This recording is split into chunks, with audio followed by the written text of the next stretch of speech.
অবশেষে তামিম ইকবালের কথা অনুসারে বুঝতে পারলাম, তামিম ইকবাল যখন বাংলাদেশের ন্যাশনাল ক্রিকেট টিমে খেলতো, সে দেশের জন্য খেলতো না, সে খেলতো অর্থ আর নিজের নামের জন্য। যদি সত্যিই সে দেশের জন্য খেলতো, তাহলে সে দেশের সম্মান বিসর্জন দিয়ে ভারতে খেলতে যাওয়া উচিত, এটা কখনোই বলতো না। সে বলে ভারতে খেলতে না গেলে ভারতের বিসিসিআই এবং আইসিসি বাংলাদেশের উপর অনেক চাপ প্রয়োগ করবে, যেটা ভবিষ্যতে বাংলাদেশ ক্রিকেটের জন্য অনেক ক্ষতি হবে। বাংলাদেশ যদি অতীতে এমন সাহসিকতা দেখিয়ে প্রতিবাদ করে আসতো, তাহলে আজকে ভারত এই সাহস কখনোই করতো না। অতীতে প্রতিবাদ করেনি বলে আজ ভারত এই সাহস করছে। তাদের মতো ভীতু, তাদের মতো দালালদের কারণে আজ বাংলাদেশ ক্রিকেট এবং দেশের এই অবস্থা।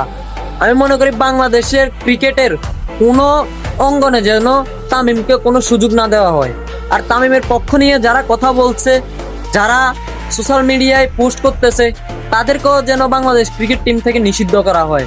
কারণ এরা বাংলাদেশের সম্মানের চাইতে বিশ্বকাপের মর্যাদাটাকে বেশি দিচ্ছে, যেখানে বাংলাদেশের 99% মানুষ ভারতের দল পাঠানো থেকে বিরত থাকার জন্য বলতেছে। বাংলাদেশের সরকার, ক্রিকেট বোর্ড এবং কি ক্রীড়া উপদেষ্টারা পর্যন্ত ভারতের দল পাঠানো নিয়ে দ্বিমত পোষণ করতেছে।